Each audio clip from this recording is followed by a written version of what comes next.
Okay, kwa dakika 3 nitakwenda kukusaidia na kukuonyesha ni njia gani ambazo nitaweza kufanya kompyuta yangu iwe very fast whatever, kwa RAM ni ndogo lakini RAM imekaaje, lakini nitakwenda kukuonyesha best practice to make sure that computer are very fast.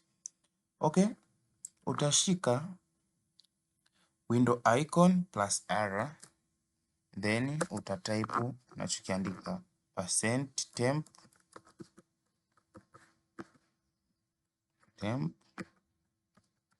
then utarun.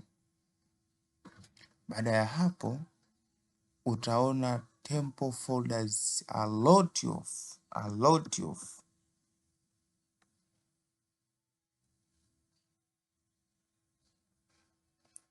unakutana na hizi tempo folders. Hizi zote zina keep system yako kuwa slow, na keep system kuwa very slow. Kwa hiyo unachotakiwa kukifanya hapa ni kushika control A then delete, control A then delete it. Unafuta zote kabisa.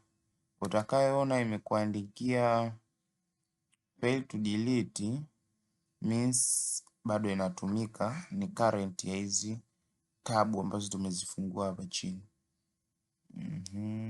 Na delete. Huku ikiendelea unashika tena window icon alafu unaandika disk cleanup. Disk cleanup. Skip.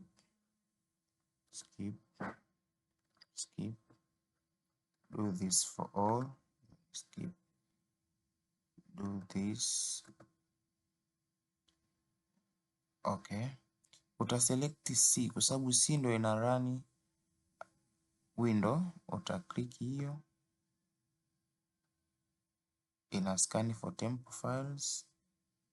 Unakuta na hizi tempo window error zile message. Okay.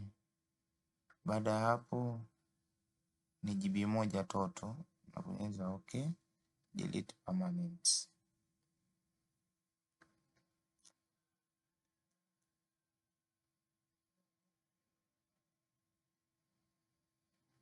Continue.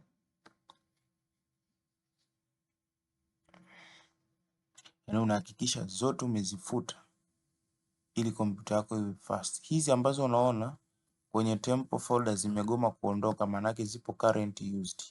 So mpaka hapo ina shida. Your system will run very fast. Very fast.